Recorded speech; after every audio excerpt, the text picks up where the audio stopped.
Good morning, everybody. Hopefully you're having a decent Monday morning, or as good as a Monday morning can get. Hopefully you have your coffee. I have mine. Didn't exactly sleep super well tonight, or last night, I mean. Let me jump into this.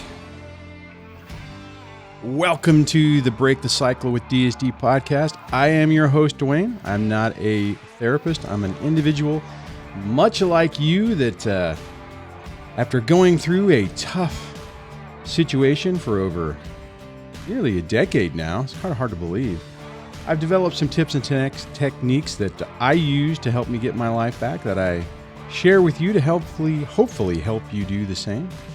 Get your life back, minimize the damage of a toxic narcissistic ex, and if you have kids, to help you rebuild or strengthen the relationship you have with them and minimize everything that's going on. Now remember, only a licensed professional can diagnose an individual with a personality disorder. I know I say this every day, but I think it's important to remind people that our credibility is the most important thing through this. And typically, it's our own actions that either strengthen our credibility or break it down. And one of the surefire ways to hurt ourselves is to go around diagnosing our ex with personality disorders. So be careful of that. Leave that to the professionals. Now, of course, learn everything you can about it. Find the patterns of behavior. Learn the techniques that you can use to get your life back. But just be careful who you say it to. If you like what's going on here and you want to support the channel, you can become a channel member and you get special badges, custom emojis, your name listed in the credits, and member-only events. And we had our first one on Saturday, and it was pretty cool. We had a couple people from Australia and some other people from around the United States. It was pretty cool. I did not do a very good job of saying when it was going to be, so I will fix that in the future. But you can find out more on that by going over to youtube.com/dadsurvivingdivorce and look for the join button and all the information on channel memberships.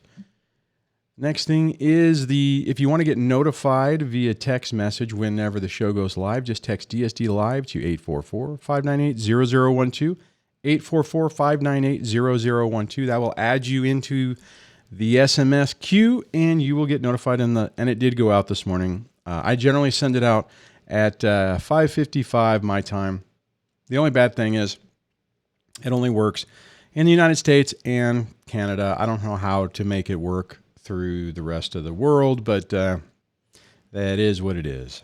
So speaking of phone numbers, the phone lines will be open. You can dial into the show and participate, and by calling 1-424-373-5483 or 1-424-DSD-LIVE. Now, the only thing I want to say on that is I swapped my box out because my Rodecaster is getting fixed, and there's a chance, minor, that things might not work right. I think we'll be okay, but I just want to throw that out there in the off chance that everything everything implodes on itself. I already made my first mistake. I hit the music before I hit record, so that's always fun.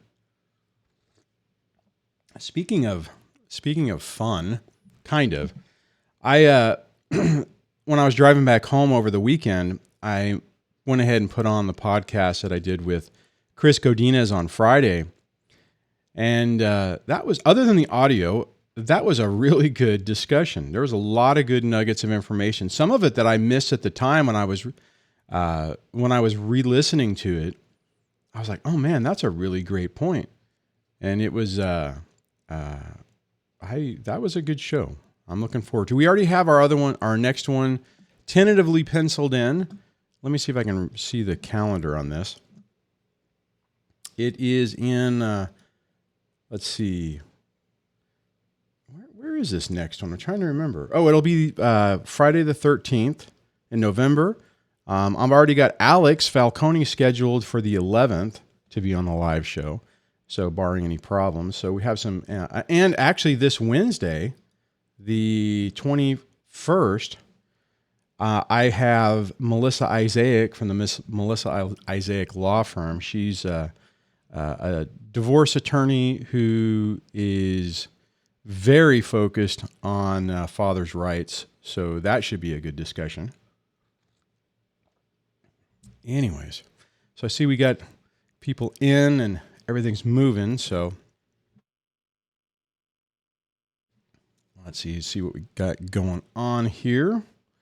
I'll get to the topic of the day in a moment. Let me just check to see who's here. Got a handful of people. Awesome. Node says Mernin. I love it. Nice. Checo says, good morning all. Good vibes. Shane says, DSD making my Monday mornings great again. Nice. I appreciate that. GA says, good morning, ladies and gents. Beautiful day. I hope it's a beautiful day wherever you guys are. It's still dark where I am. The sun will be coming out here in like 20 or 30 minutes. So, Scott, I appreciate it, Scott. Scott says, make sure to give DSD a thumbs up to help with the algorithm. That's right. Scorped Corpse, morning. T Solo, good morning all. Bears says, good morning all. Just popping that up on the screen.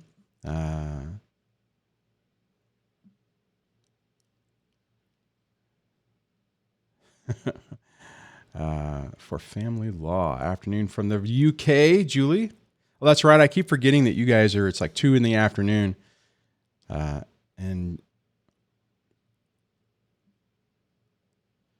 hit this one real quick. So GA said, why is my stuff so dang small? This is annoying. All right, let me try to center this up. And can I, oh, you know what I did? I bet you I somehow screwed up my scroll. For some reason, this thing has a tendency, if you scroll with the mouse, it'll change the thing. So on that, GA says, question DSD, I have been narc free since February 2019. Congratulations. How do you stop scenarios running through your head on a loop? DSD only issue lately. Let me ask you this, GA, and hopefully I can get this and talk about this same time. It's like, well, what exactly do you mean? Because that can be two different things.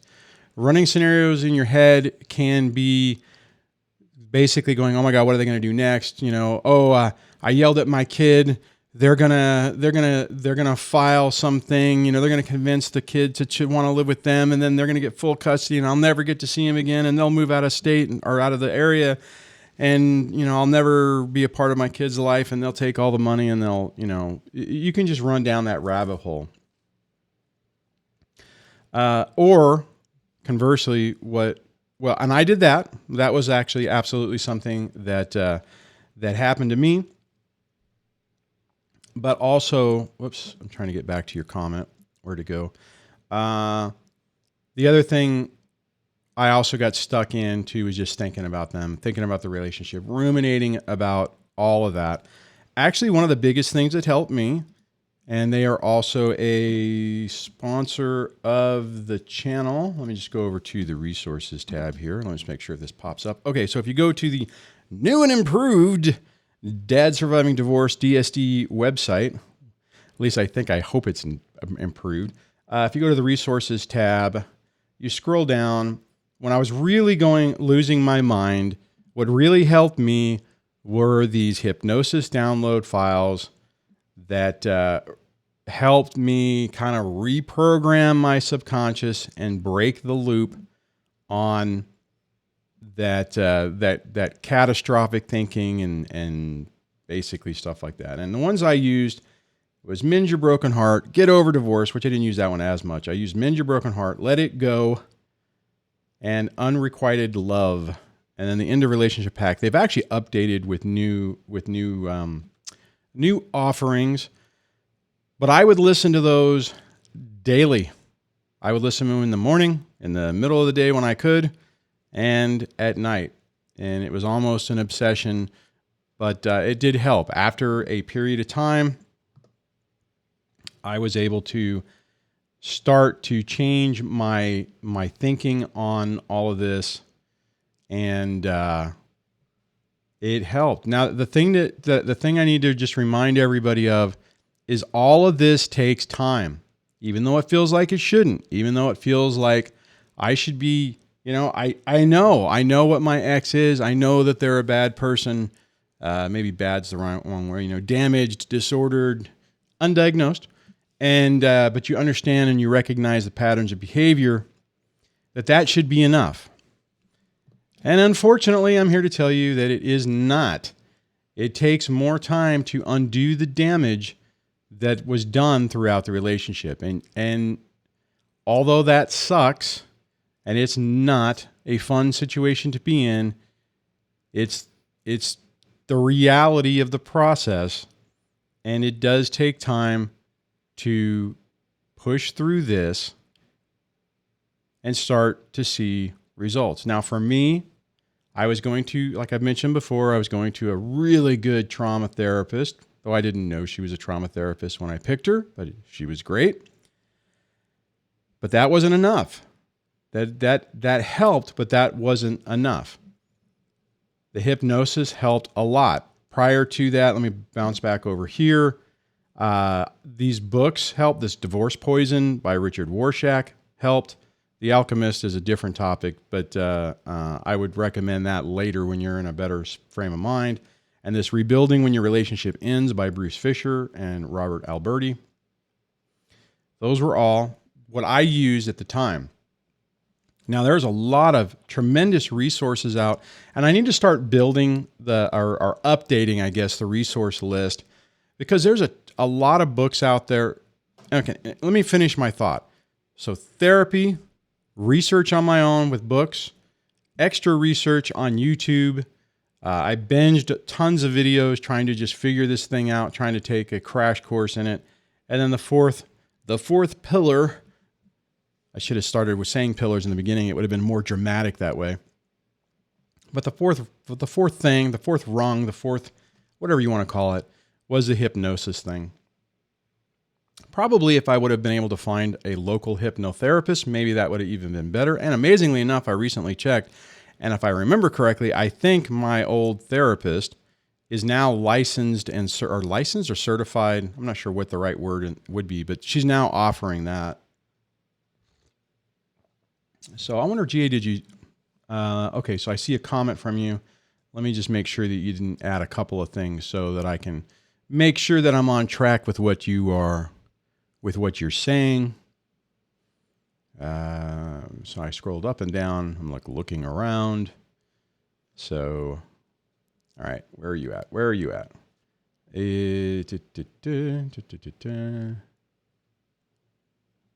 Oh, wow.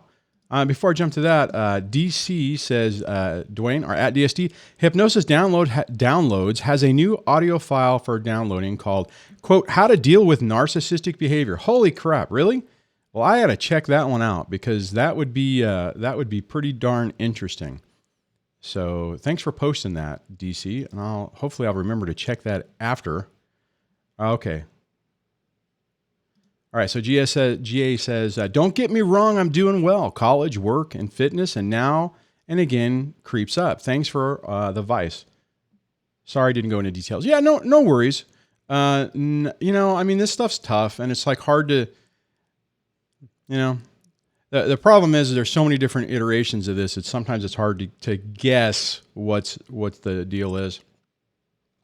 I think the biggest thing, though, like I just said, is recognizing that results aren't quick. I'm trying to think what would be another analogy. Well, I guess there's a lot of things. It's like nothing is really quick nothing's really quick in the world today. If you go to school, it takes time, at least 4 years to get a 4-year degree. If you're out of shape and you try to or decide that you're going to change your lifestyle, it takes time to start losing weight, to develop new routines, to get your life back on track. So it's not surprising, although it's incredibly frustrating, that it takes time, or maybe not the same amount of time, but it takes time to get over a toxic relationship, especially when you're in a situation or you're dealing in a situation to where the pain keeps coming back, that you don't get to escape it. It would be one thing if you could break up with somebody and you weren't financially ruined. You were able to see your kids whenever you wanted. And there wasn't all these constant nagging reminders of this pain. I think that is the hardest part on this that most people who haven't been through it just don't understand. I'll just say this. I remember prior to my situation, I felt, or not felt, but I remember thinking I could not understand how someone would be so angry at their ex. It was the parent, it was like in my situation. I mean, it's like, it's the mother of your child. You love them at one point. If you just fall out of love, it's not that big of a deal. You just, you maturely go your own way. Oh my God, what an idiot. And the problem is that whenever you have that view and you end up in this situation and you think, oh, okay, this is going to go the way I always envisioned it in the past. And then it doesn't. One, you're not prepared for it. So typically you can get sucker punched, primarily in court. And then you're trying to rationalize what's going on. And, excuse me, and it's just tough. It took me over 2 years to really break out of that cycle. And it got really, really, really dark before that happened. I mean, I'm trying to remember what was going on at the time. Oh, it was after. Okay, so I think it was after I met Debbie, because I had crashed and then I gone up, and then I was seeing the therapist and I was just kind of gradually working on things, and then the bottom dropped out. It was like, I don't want to go into too many details on that because it's just certain things that were really tough and very stressful and could have had catastrophic repercussions depending on how it went. Some of that was with, I guess the two main things was Child Support Services, the Department of Child Support Services in California, or the county office, and the IRS. And it was not fun. And it caused all those, we were talking about triggers on Friday. All those things came, let me try again. All of those feelings and emotions that I had put in the box, that I had hid under the bed, came crashing out. And it was not a good time.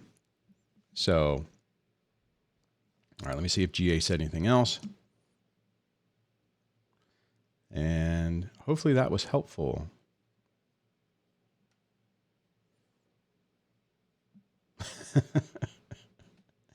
Merge, I got to merge 4 years to get a 4-year degree. Is what become of the world? Life. I mean, I know a few people who it's taken them 4 years to get to get an associate's degree. So it depends on your schedule and what you're able to do. I think my daughter, my middle daughter, she's on track to get her bachelor's in fine art and animation on time. At least hopefully. All right. I'll just say, okay. So GA says to someone else, because I do have to think and remind myself what they really are and what they put us through. Yeah, man.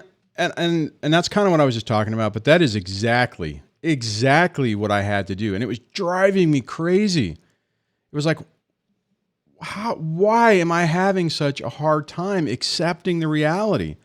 And that is, let me see if I can pull this up. If you go over to the YouTube channel and you scroll on down to the Mindset for Narcissistic Abuse Recovery, this video right here, I wonder if I can make it a little bit bigger. That one right there with me looking like a complete dork says absolute thinking for recovery was key in that. Because I had to, in my mind's voice, my inner voice, whatever, every time something came up, every time I questioned it, every time I remembered, I would have to say no. And I know this is contrary to what I say at the beginning of the show, but this was to myself. To myself, I was saying, no, She is NPD. She has 100% a personality disorder. Now, again, that was in my own head. I didn't have a diagnosis. And partly that was troubling because I kept also going, well, maybe she doesn't. Maybe I'm blowing it out of proportion. Maybe I'm just trying to rationalize this so much that I'm saying this, or I'm making this up, or I'm believing this because that's the only way I can deal with it. This is the crap that was going on in my own head. And I'm sure, GA, that's what's going on with you. Just take a breath, take a breath. Refer to absolute thinking, and then check out those other resources. They could potentially be helpful for you. All right, let me scroll down. iTumbler says, DSD, does your ex ever still try to contact you? Nope. Haven't heard from her in a long time. Now everything just goes through the kids, which is, we're not supposed to do that, but it's like at some point, it is what it is. So no, I haven't, let me back up. The only time the only other time is through the kids. Like the last one was with the dental stuff that happened a couple of weeks ago. Obviously she didn't send me an email or anything saying, hey, dentist appointment's coming up. She had the dentist office call to tell me, basically just to try to get money out of me. And then when that wasn't working, then she started using the kids. So she started with our son, freaking him out, saying, just all kinds of crap. And when I told him, I'm like, look, don't worry about it. This is going to get resolved. She's using this as a triangulation point. Just stay away from it. And whenever she couldn't get our son to do it, then the next thing I noticed at like 11:30 at night, I was getting texts from my youngest, my 15-year-old, saying, we have appointments. Can you take us? And they ultimately figured it out. They got someone else to do it. But, it's just, that's the type of stuff I deal with now. So generally nothing directly pointed at me. So I am going to go to, or I'm going to try, let me say this, I'm going to try to go to the caller in area code 425, and it says return caller, sharing some feelings. So let me hit the button on that. Hello and welcome to the show. Oh, yes. Hello. Hey, how are you doing today? Appreciate that last comment. Doing all right. Appreciate that last comment. Just ruminating over some thoughts. Can't get them over your head.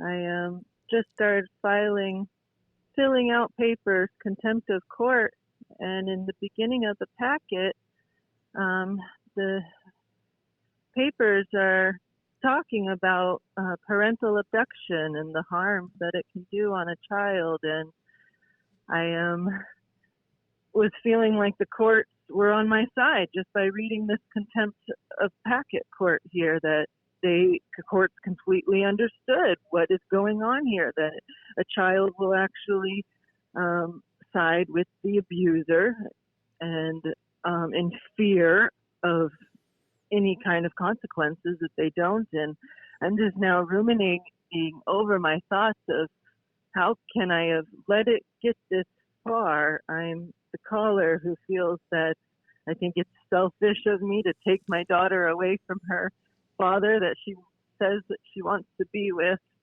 It's been 7 months now, but she needs her teeth cleaning. She needs all these things that she's not getting, so I must do something. Yeah. And I'm just now just feeling, wow, how dare I let him put that fear into me, because the court seems like, wow, just by reading these papers, the courts understand what's going on here. I think, we talked about this before, and, barring any unusual circumstances or events that happen like that we do, right, that would cause some type of change. Obviously, the pandemic is completely unprecedented. The likelihood that the court is going to order everything to go back to normal is pretty high. And so, you have to go through this. You have to do it. And it is really tough. that fear that our exes have the ability to throw upon us. And I'll tell you, I mean, I suffered with that for the first few years. It was like every time I turned around, I was scared to death that something, was going to go wrong, or I knew she was plotting to. I mean, if COVID would have happened at the beginning of my divorce, I would be in your situation right now. I'm sure of it. And I would have to be either going back to court, or I would have had to have threatened it enough to where things went back to normal. Your ex is obviously doubling down and are forcing you to do this, but you have no choice. And your daughter needs you I mean, the kids need both parents, even if they're toxic, but you're doing the right thing. Have you filed your paperwork yet? No, I just got the papers, and I'm in the process of getting everything all together. I have limited my papers to 15 sheets. It was 33. Wow. But I was thinking this is a huge packet to be reading. I need to be concise. Take some things away that just really, so that the main thing. So I've got it limited down to 15 sheets right now. So I'm really excited about that I'm getting my point across with just limited of papers and awesome document and proofs, and I feel good, and just wanted to share some of that. Thank you so much for what you do. Yeah, thanks for calling and sharing, and let us know whenever, what happens on the next step. Have a great rest of your day. Thank you so much. Bye. It's amazing how much fear these people are able to instill in our minds. I've said this before, but I'm a big dude, 6'2". I'm what am I now? 260. I still need to lose a bunch of weight, but smaller than I used to be. Successful, at least at the time in my career. And I was so terrified of my ex and not sure what she would be willing to do, because what I had seen thus far was mind-blowing in my own. I mean, I just could never have imagined that I would be in that situation. And I'm sure all of us end up in that mode to where we're just like, what in the world? And you start to lose sight of what's right and wrong. Let me back up. Not what's right and wrong. We start to lose sight of what is real. We get up and down confused. We don't understand. We don't understand what's going on, and it makes no sense. And then they start to say things like, you're not going to have custody. You'll never get to see your kids again. I'm going to take everything, just whatever they throw out there. And it's like those hits land solidly. It's like, oh, bam, bam, bam. Right. I mean, and you're just, like Katie says, I hate living in paranoia or living paranoid. And I absolutely lived in paranoia. Neighbor 818 says, so true. The fear is ridiculous. It is. It's insane.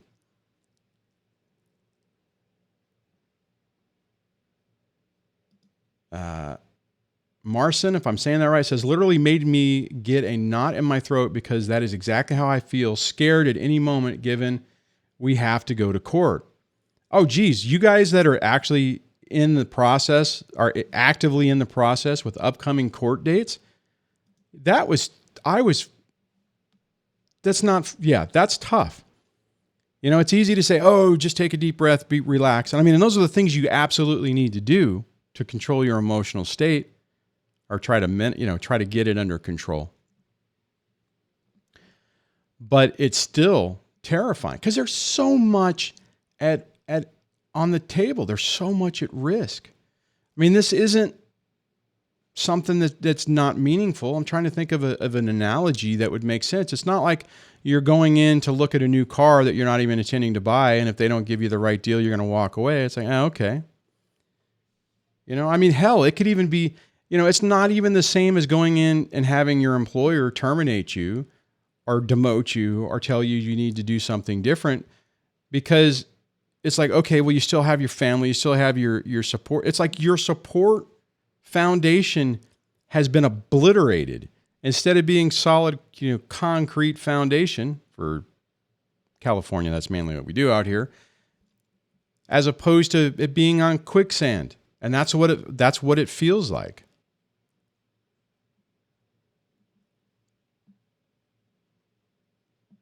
Oh, Jesus.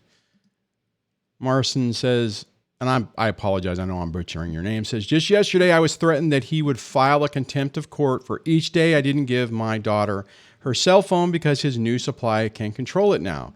I said I didn't want it in my home.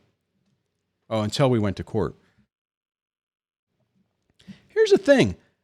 If your court, okay, let me just back up for a second. If your court order says you will allow your child to have this electronic device at all times, okay, that could be a contempt of court. If the court order says your child can contact the ex at any time, that doesn't mean that they have to have a cell phone. That means that if your kid says, hey, I want to talk to daddy, I want to talk to mommy, there's the phone. Or here's my phone. Or here, jump on the computer and jump on FaceTime.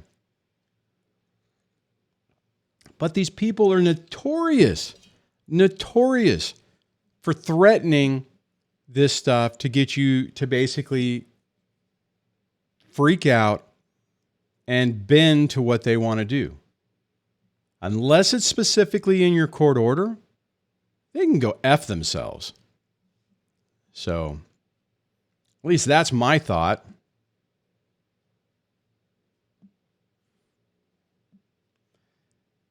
Let's see. Merge says to Marson, follow the court order, but also follow your instinct. Remember, family court don't give you a medal for following orders, and they don't bang on you on those who break them. Yeah, typically. However, it does seem like for some crazy reason, if you're not the narcissistic person and you're the target of it, it's like they have a tendency to slam on us more. It's really weird. It's kind of annoying. Let's see here.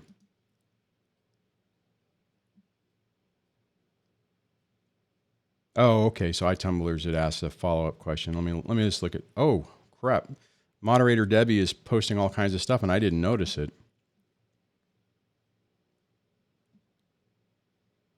Let's see if I can find it. Is this one from today? Make sure I'm not messing things up. Okay, where we go. I really wish I need to remind these people to add the add a search function into this. It would make my life so much easier. Okay, man, Big Tex. I'm trying to find Big Tex's comment. There it is. I think it was probably like in the first 2 minutes of the show. Big Tex says, morning, Duane. How do you deal with the waves of trauma? Because there are times I can be with family just chilling, and I just start thinking of all the bad, and I don't like being in that state of mind. Big Tex, that is exactly what I was talking about before, and that's exactly the mood or the mode that I was in, and I was spiraling out of control. And oh gosh darn it. See, this is what I was just talking about a minute ago. So I accidentally hit the comment and then frickin' scrolled on it. Ugh, I hate it when I do that. Anyways, and what I did, like I said, what I did is I was even going through therapy, right? So I had that really outstanding therapist, and I was not making the progress I wanted. So we, at one point, we're going to attempt EMDR, or we did attempt EMDR. For me at that time, way too much. We started it, got a few minutes into it, maybe 10, and I'm like, nope, this is too much. I can't do it right now. So reset on that. It was the hypnosis files coupled with the therapy. I was going once a week at that point in time. And the absolute thinking. And all of that combined helped break it. What really the deal was, let me see if I can, where your comments scrolled up. So I got to figure out. So when you're talking about, I'm going to pull this back up. When you're talking about just chilling and just start thinking of all the bad, what I had to do is remind myself every time anything would come up where I would start ruminating about it or thinking about it. It's like, it was just basically the mantra. It was all manipulation. It was all an illusion. It was that the reason it was bad was because of the personality disorder. The reason it was good is because it was manipulation because of the personality disorder. It's all a freaking lie. And I don't want it in my head anymore. And that is like, I'm to the point. Well, I mean, now it's been so long. That stuff is just happening in the background. But prior to that, in the first period, the first bit of it, it took a lot of, I guess, repetition in my own head, basically saying those things to myself. So, I mean, I literally would have to, when something would come in, I would have to stop myself and say, no. In my head, I'm saying, no, this is just what I just said. I mean, I literally would be like in my inner voice saying that. If I was alone, I might even be saying it out loud. That and just keep doing it.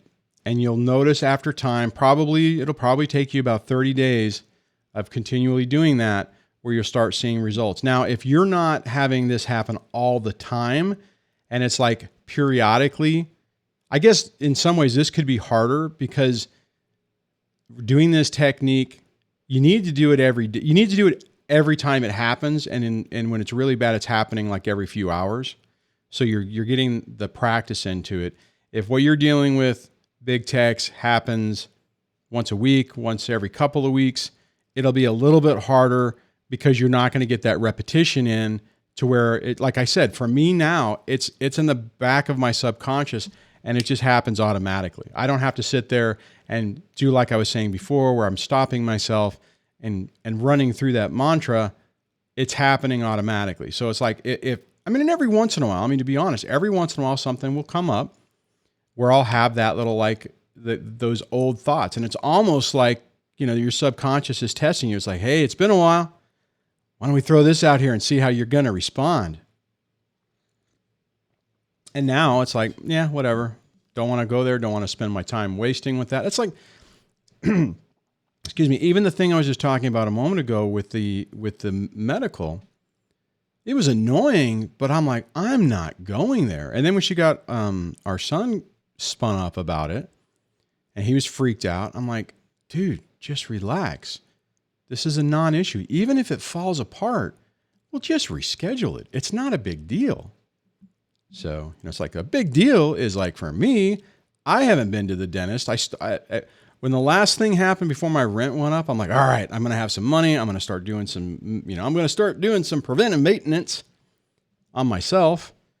Went to one dentist appointment and then promptly got hammered financially with the rent increase and stuff like that. I just haven't been back. It's like I don't have the money for it right now. I mean, Christ, sorry, I shouldn't say that. By golly, whenever I was going through this, I was supposed to be taking diabetes medication and, primarily that, and I couldn't afford it. Every dime was going to her, not every dime, like 63%, 65% was going to her. And I was barely able to stay afloat. Actually, at that time, at the 63, 65%, I was not staying afloat. I was sinking. There was not enough money coming in to pay my bills, let alone pay her. So I stopped doing all my medical. I couldn't afford it. I couldn't afford the $100 a month in the medication, let alone the follow-up, all the stuff. So effectively from that, it took me, I think, 3 years. And that was whenever it was like I was really feeling crappy and, pulled out my old meter because I stopped checking because it's like, what am I going to do? It's like I can't do anything. Hell, I couldn't even afford the materials for checking. And I think what finally did is I finally pulled out the old stuff, checked it, and it was like, hey, your blood sugar is 525. And if anybody knows, That ain't good. I think when I called my doctor, they're like, you might want to go to the emergency room because we can't help you.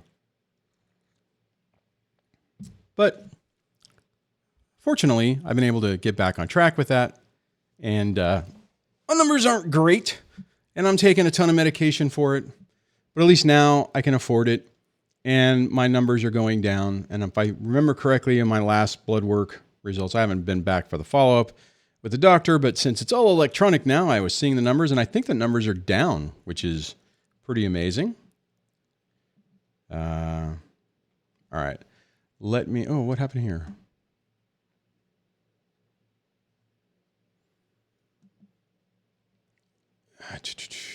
Okay, I'm just trying to look at the comments. Already read that one.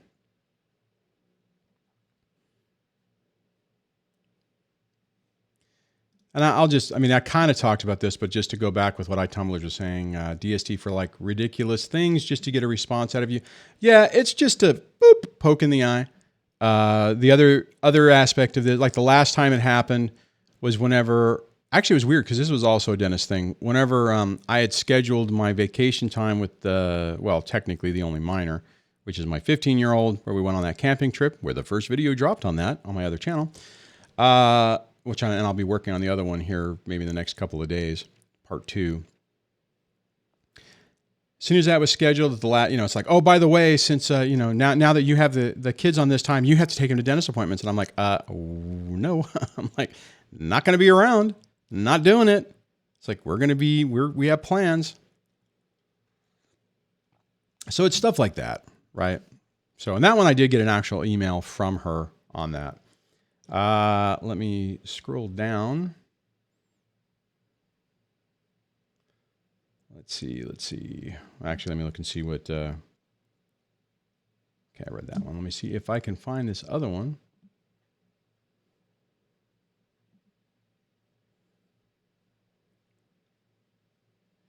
Oh, I will grab this. Merge said, at DSD, this sounds like my story. To anyone wondering, the courts UK did not admonish the COVID first lockdown unilateral actions, but said return to normal agreements for now.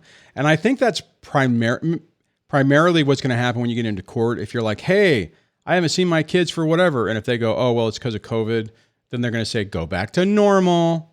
They might say, is there any overarching issue that you're worried about? And that's the sad part, is that nothing, we would hope that the court would say, look, that's messed up. You should have never done that. Because you did that, we're going to do this as a sanction or something, but it's not typically what happens. And what I'll say on that is, how I normally say, well, never mind. I'm not going to go there because it'll get too confusing to try to explain. What is this?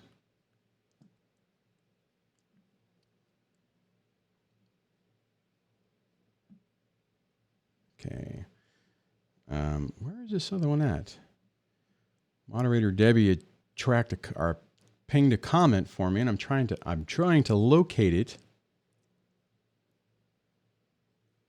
Oh, hey, MFA. MFA says, DSD been a long time, lots of changes. I've missed being here. Well, I'd say welcome back, but sometimes when people come back, it's because things have changed or it's whatever. So hopefully you're in a good space, MFA. I'll make sure I'm saying that right.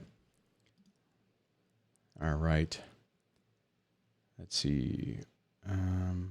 Wow, I guess there's more comments than I anticipated. Okay. Oh, here we go.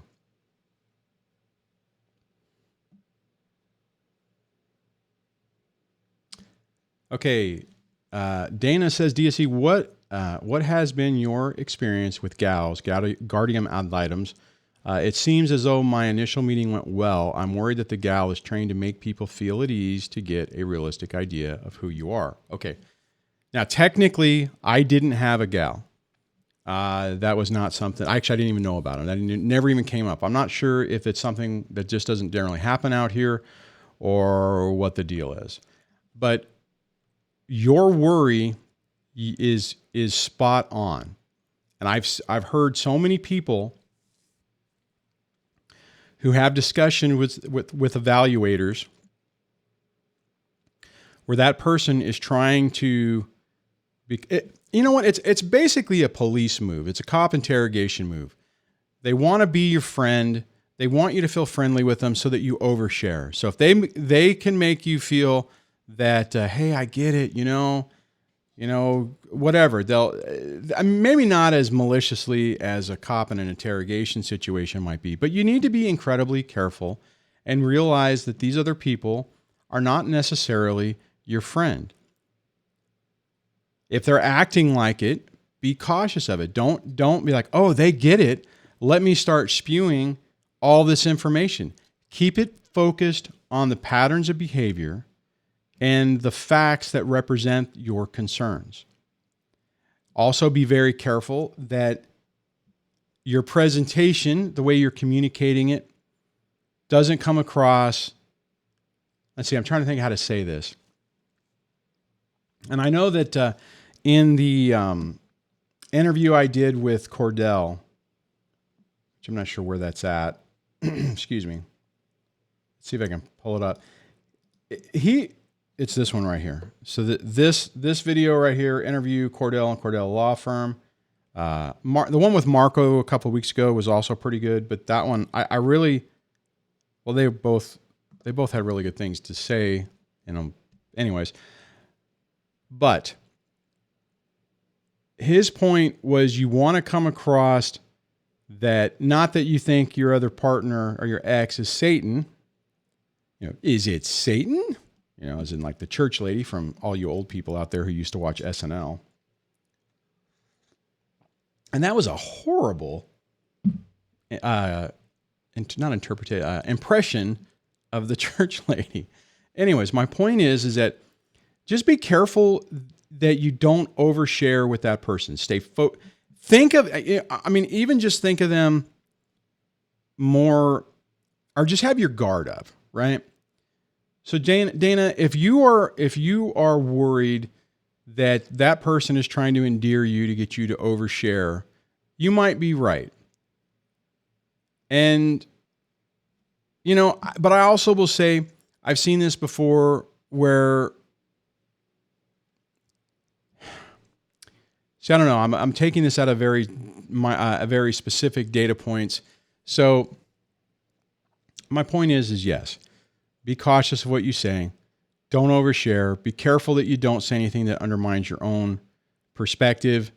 Again, this goes back to what when I start the show talking about. What I would absolutely not recommend is telling the gal, oh, I scoured the internet for hours watching videos, and I know for a fact that my ex is NPD, is a narcissistic personality disorder person, probably comorbid with borderline, or maybe he's a dark triad, Machiavellian, throw some of that in there. Don't do any of that. Unless you have a diagnosis, and if you're going in saying, oh my God, through all of this, my therapist said my ex has a personality disorder and is a psychopath, and here's the written thing, I am freaked out because I don't know what to do. Okay, fine. That's a different story. But just to start throwing things out there, it can hurt you. It can make it look like you're alienating your child. Marcin, I don't know if I can. I'm going to try this. I'm going to see if I can just have it speak it. Well, that didn't help. I was hoping it was going to actually speak the name. Anyways, a gal is a Guardian Ad Litem, and basically, unless my brain is seized up today, which is highly possible, it's basically an attorney for your child. So that way, they have somebody that they're talking to, who can represent their interests in court and not be biased by what the other parties are saying. And if my definition is incorrect on that, please put that in the comments. A lone parent IR says, oversharing can be our Achilles heel. Oh, you know what? It's really funny you say that. Let me see if I can do this real quick. Because Chris, whoa, shoot, I just hit, what the heck window was in on that? Let me do this. Let me go YouTube. Let me see if I can get to my keyboard. I got too much stuff in the way right now. I'm making all kinds of noise. I apologize about that. YouTube, Chris, we need to talk. And yeah, so yesterday, like you guys know, Chris does a weekly Sunday show.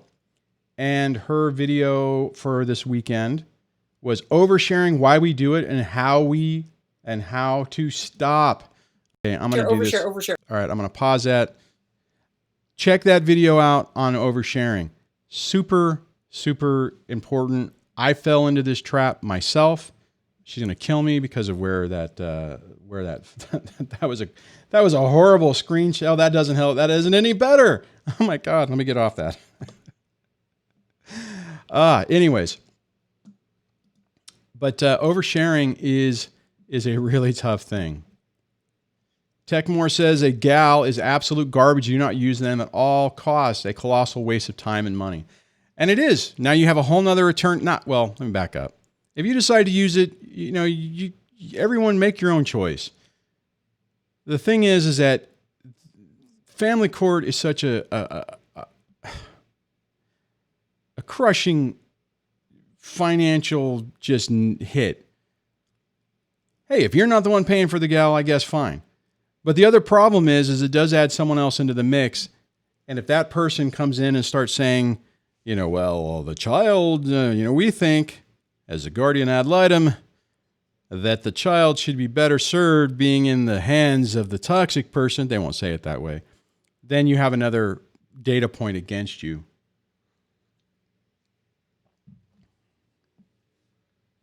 Oh, yeah. Shane says, DSD, it's always great when you're in court and have to pay 2 lawyers. And technically, if you had like for my situation, if I would have had a gal, I would have been paying for 3. I'd been paying mine, my ex's, and the gal. Now, fortunately, and just to be clear, I was only ordered to pay a little bit of it, and it angered me so much that when we finally made the deal, my written in thing was, it's done. There is no more attorney's fees. So I only ended up paying a few $100s, but still at the time it was not good. Not a good time at all. T Solo says gals are usually lawyers who couldn't get into a good firm, low end in their profession. And remember that. Good point. I guess I could ask Melissa Isaak on Wednesday more about gals. Oh, speaking of that, I do want to say that for how many people we got? We only got 64 people. It's a lower crowd today. If you guys have questions that you would like me to bring up with Melissa Isaak from the Melissa Isaak Law Firm, like I mentioned earlier, she is like a more of a father's rights family court attorney.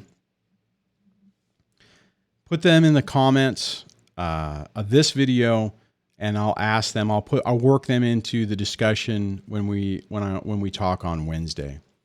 So, and I'll probably post some stuff later, maybe on the community tab to do that too.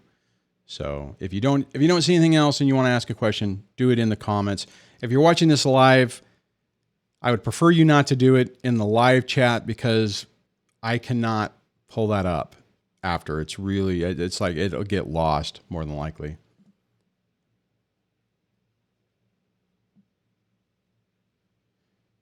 Well, and this is Blue says, my evil gal used the evidence against the ex I gave her against me.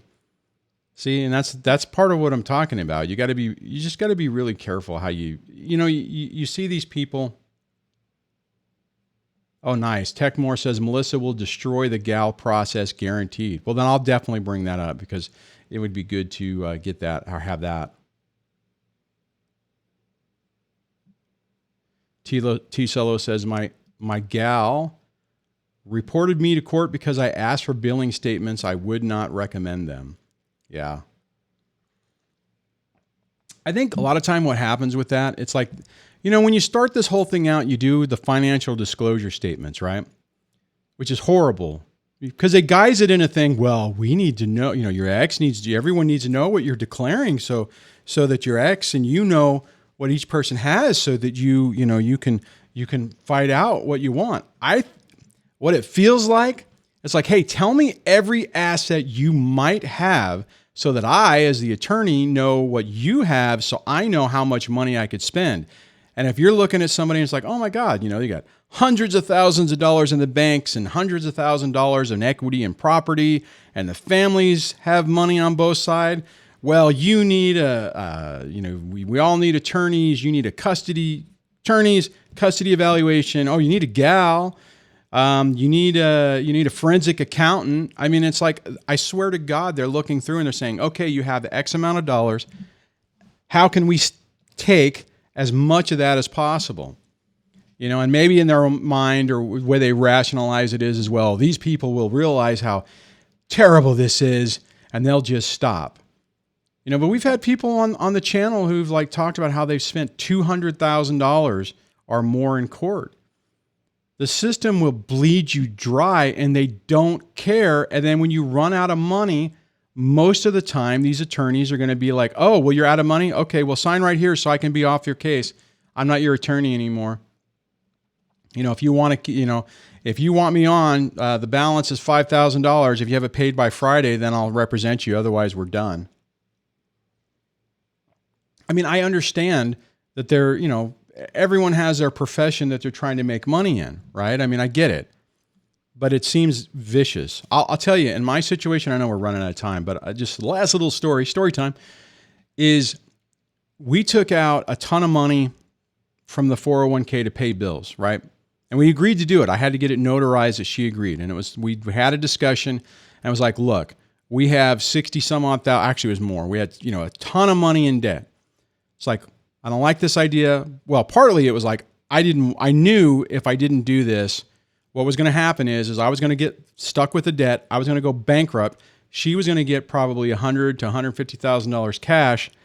And I potentially was going to go bankrupt, lose my job and have nothing and be living on the streets. And I'm like, oh, F that. So I'm like, look, let's pay everything off. We start at zero. And actually we did, right? I mean, as close. There was a couple of bills that I kept, but for the most part, all the bills in the name were done except for the house and a couple of other smaller things.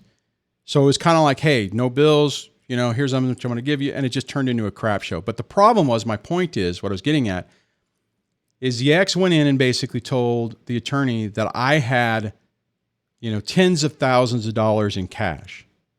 And for a period of time, that was true, right? I mean, because we got the money. Just using round numbers, if you take $100,000 out of your 401k and you're in your 40s, you're not getting $100,000. Well, you might get, taxes eat up a lot of it.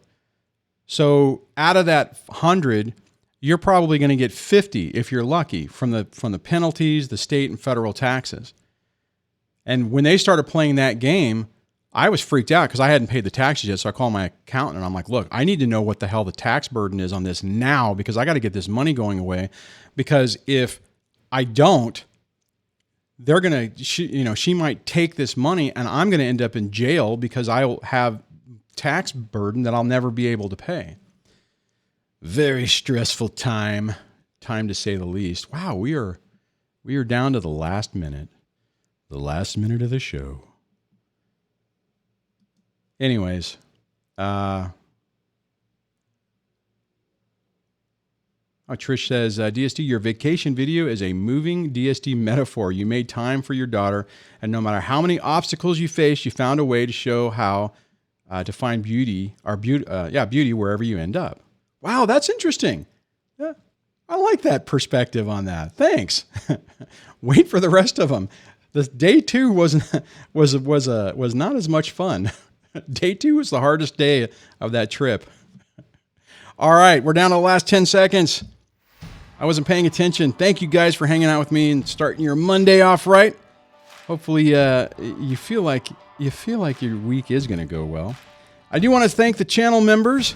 Thank you for everyone who has taken the time to become a member and support the channel, and stay tuned for more member-only events. The next one's already scheduled for November. Be kind to yourself and just know all this stuff gets better. All right, talk to you guys later.